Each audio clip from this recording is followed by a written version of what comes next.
Hello everyone, Nordic Beast here, and welcome back to the Shipyard. So, I'm feeling a bit rusty. I haven't made a video in about 2 weeks or so.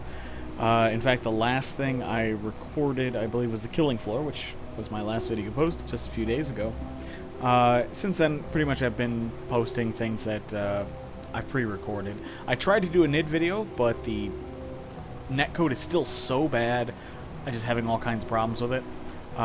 It seems like unless you have perfect internet and no connection issues at all, yeah, Space Engineers runs alright.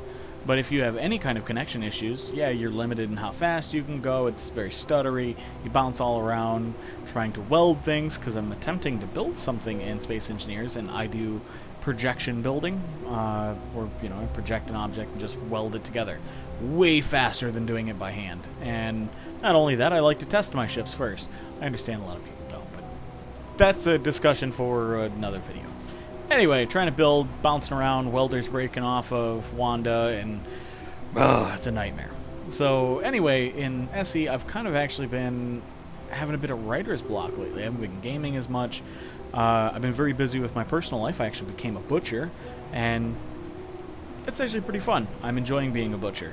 I'm making a bit more money because of it, and I actually like working with knives and things like that, so it's fun. Anyway, I figured to get started. Pretty much, I started with one thing and it led to another, to another, to another, and so on and so forth. So I'll show you what I built.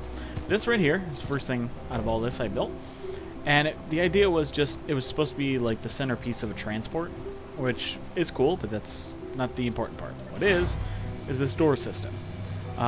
All it is just the pistons. Rotate it, lock it. So now, as you see, I can't move. Unlock it, there it goes. So in my later versions, I don't even bother with the piston head lock. It's not that big a deal. For vehicles, anyway. For anything flying, that's a different story.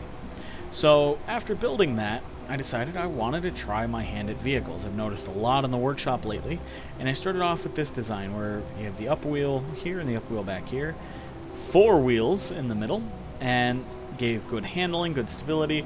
Now my original design I don't have anymore, but it was only 3 blocks wide in the middle before posting the suspension. So I decided that was too narrow and went with 5 blocks wide before adding that. And with how tall this is, it still flips like a motherfucker. So even limited, like I limit all my vehicles at 100 kilometers an hour just for a sense of scale in the game. Like most of my vehicles, with the exception of this one, can get up to max speed. Handling's a little touchier unless you change the wheel settings. I love these windows. I'm actually quite pleased with how that turned out. But I like the sense of scale, you know, spaceships getting, and aircraft going max speed, but not vehicles. So, like I said, this felt too top heavy, and I didn't like how this turned out looking. So then I built this thing. So this is actually called my vehicle rig. This was the first version. I decided I wanted to go with the simpler wheel setup, just straight wheels. So you see I got the 5, and I wanted it to be open top so I could build anything into it. So this, go ahead and delete that, turned into this armored vehicle right here. Which I was thinking about calling it something armored, like, I don't know, like an armadillo. So as you see, it still has the door system, so if you happen to pop out of your seat, you're not going to go flying out the back. And it gives you some level of protection. The heavy armor actually works pretty good against enemies, such as drones or cyber dogs or the alien bugs, which the alien bugs, they still take big bites out of things, especially light armor, but the heavy armor seems to definitely hold up better. And of course this thing's got a turret. So, which reminds me, this was the first design I did this on, where you can actually access the turret from the inside, and I really like that. Even though just one of your passengers here could be a gunner, that, you know, if you needed to load up the gun, you could do it from the inside. So I decided to do that on this one as well. Yeah. Most of these vehicles run on one reactor, just one small reactor. That's all you need. which is the nice thing about vehicles over aircraft. And now vehicles seem to be... Something changed about the wheel settings this last update. They didn't say anything, but I can feel it because I've been driving around so much. Wheels seem more stable. It seems like you're less prone to flipping now. So, anyway, so I went from, you know, this design to an armored personnel carrier, which essentially made a prettier version of that back there for this. And I really like it. Definitely enjoyed the design. Which, by the way, this one has a lift system. So, which, I mean, that's pretty common on a lot of vehicles in the game right now. And that just allows you to post wheels if you lose one, and you can do any kind of repair underneath. So yeah, I decided I wanted to build something that was modular, something that you could build into almost anything. And that was this design here. This is actually supposed to be a high-speed light tank. So it's mostly heavy armor, but it has like light armor edges here to definitely give more acceleration. There have been a lot of like built turrets out of rotors and things like that, or using script to make them auto turrets, and I figured I could save resources and make the vehicle far more stable by just putting a missile turret on top. That's all it needs. So the back here, this is actually the gunner. Both these air vents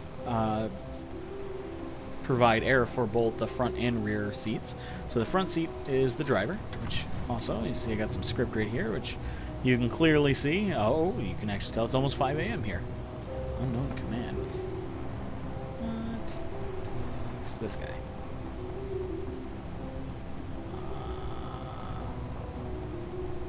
Oh. Yep. There we go.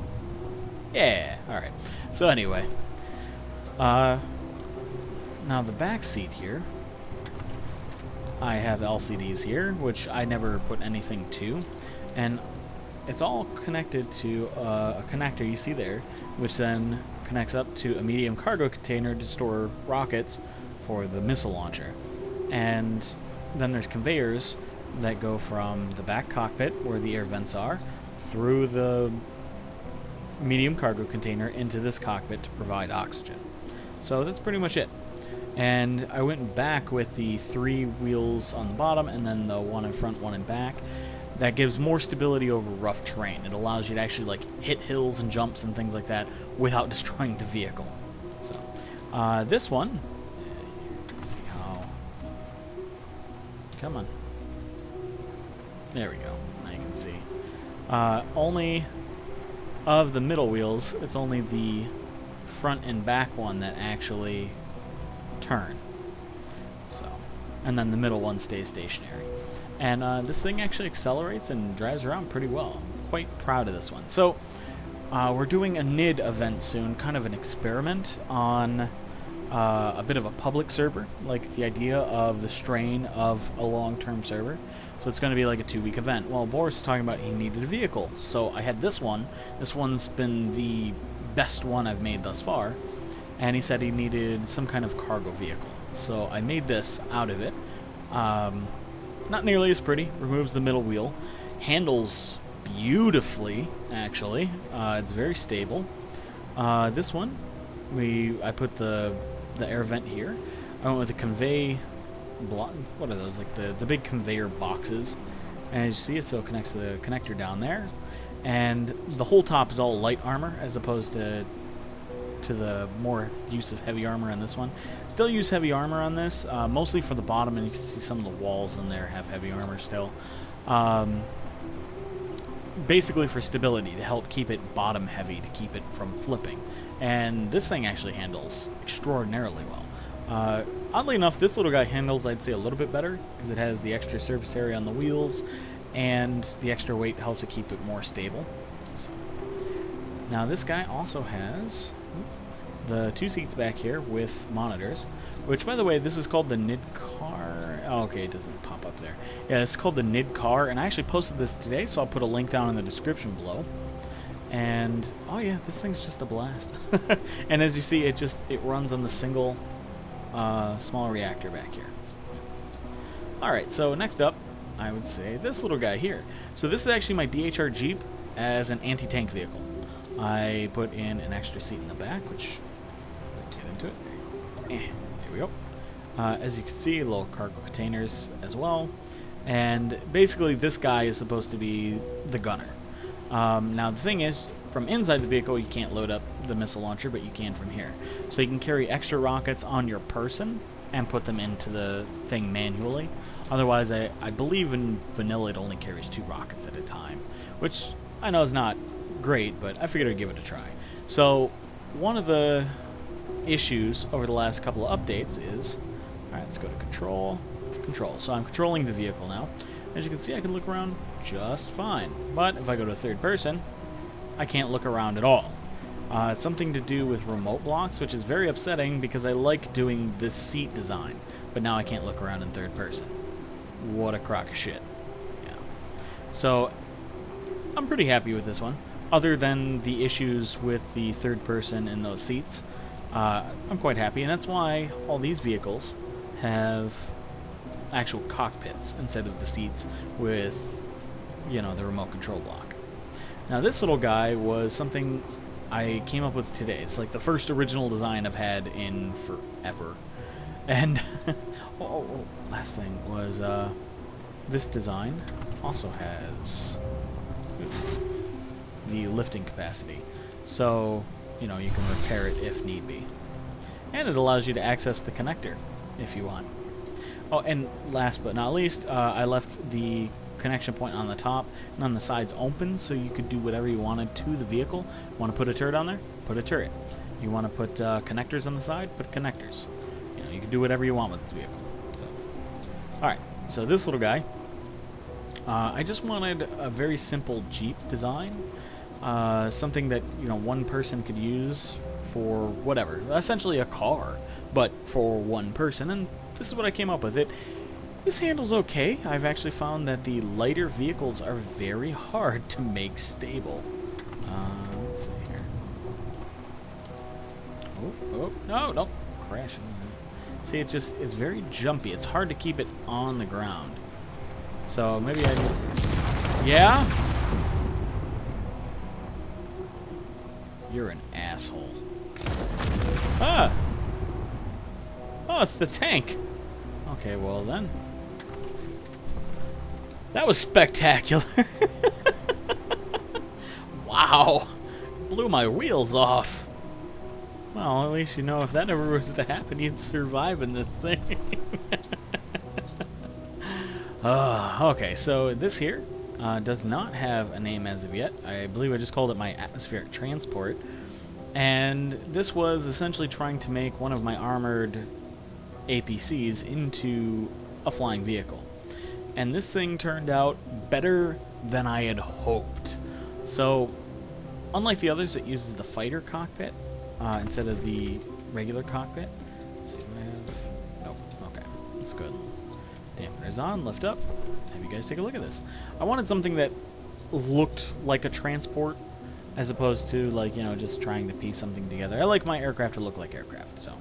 I decided to go with all small vertical thrusters, which is more than enough. This doesn't really carry cargo.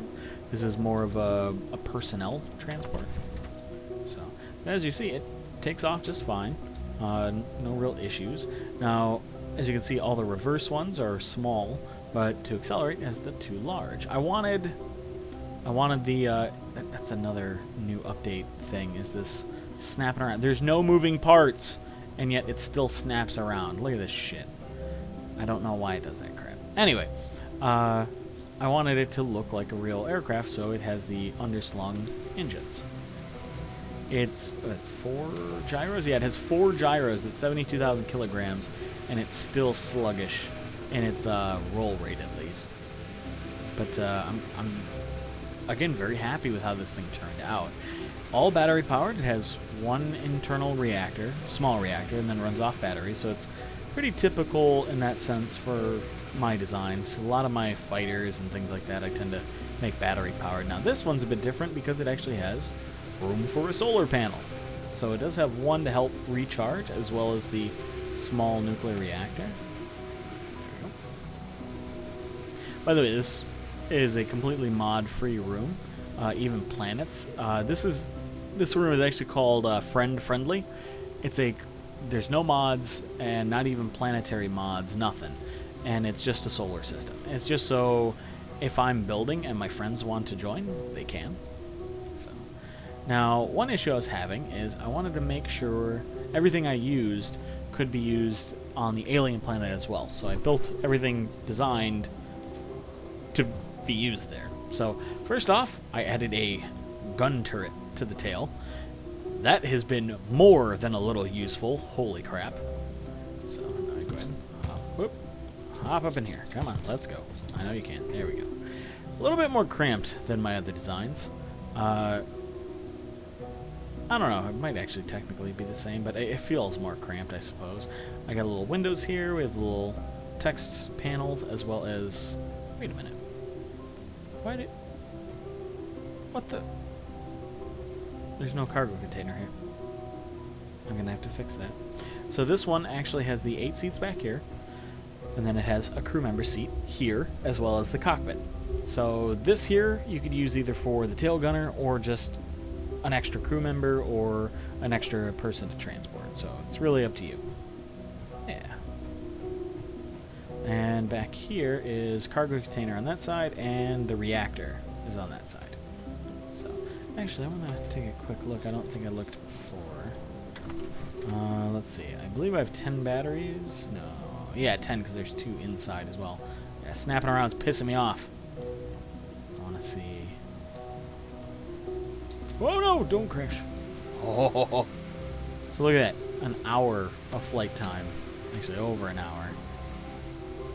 There we go. On batteries, which for atmospheric only use is beautiful. Now I added my fighter pack to the back of this. That's why there's a merge block. And I was able to get to the edge of the atmosphere. But with that, it was pushing almost 100,000 kilograms. And 4 large thrusters was not cutting it to break ammo. So I tried. Yeah. This also has cameras that work in every direction. We have them on the wingtips here. We have one on top. One on back, so on and so forth. So I really like this. I'm probably going to put the finishing touches on this and post this one. So then last but not least is this guy right here. This is now been named the Loki. I believe it did make one of my older videos. I talked about this, and I basically did some refinements to it. I added... Let's go ahead. There we go. Okay. So I added... let's see, camera here. Because before it had no cameras, so I added one there, and then one to the underbelly. And then I added a timer to the rockets. I had been toying with another design that used 2 atmospheric thrusters in the back, 2 large ones. And it was just getting insanely heavy. It was actually smaller than this, but because of all the extra thrusters, was massively overweight. And, I mean, it flew, and it actually accelerated faster than this, but this design seems to work perfectly well. It's, what, 27,000 kilograms. And its handling is perfectly fine. It wouldn't take many resources to actually build this, which, let's see here. About 35 to 40 minutes of flight time, which you could pretty much fly around a planet with that flight time, or a good distance and be able to actually fight. So overall, I love this thing. It is one of the cooler looking designs I think I've ever made. It's somewhere between an F5, the Freedom Fighter, if you guys have ever seen that, and the new F-35 design, except for this one works. So, all right. Now the other thing I figured I'd talk about, something I have not forgotten about, that is still on my list to do, is my mod episode. It's only going to be slightly different from what I said, though. I've been thinking about it a lot lately, like, oh yeah, I need to do that mod episode. I think my mod episode is going to be mods of things that should already be in the game. I was watching that live stream recently that Dr. Honda was on with Merrick Rosa in the Czech Republic on at Keen Software House, or his weekly live stream or whatever it is. And Joel, the guy who does all the videos for them every week, talked about the script, which by the way, a user Shipyard 1707, I think it was. Yes, I did get your message, which you have messaged me on about every form of media I am on, except for perhaps Facebook. Yes, I did see the RDAV Fleet Command script. It looks very cool and interesting, but I do not think I'm going to mess with it because it seems like it would probably take forever to put something together. I don't know, maybe someday I'll do something with it, we'll see. But it is very cool, though. You can make your own drone fleet. But I digress. Joel was showing that to Merrick Rosa and talking about wanting to incorporate something like that into the game. And I've noticed that before. The fighter cockpit, this, was originally Darth Biomax. And it was so popular, they added it to the game. I don't think they've actually done that with anything else, but the script for cargo ships was written by a user, and they recently added to the game. I believe that was the previous update, or the one before that. So, yeah, I think I might do a mod list of things that should probably already be in the game. Pretty much everything done by Ravenbolt, I think, should be in the game. Not just because, like, you know, that I like his mods and stuff like that. He's got very cool mods, but all his mods are very vanilla-friendly. They look like they belong in the game. They're balanced pretty well. In fact, he has his own unique conveyor system for going between large and small conveyors. Very, very cool designs. So, yeah, but I'll get to that in the episode. So that'll probably be the next one or the following one. So anyway, guys, I hope you enjoyed. Oh, by the way, the Loki over here, I did post that today, so I'll post a link of that down below as well. So if you guys enjoyed, please hit that like button. I'll see you guys next time.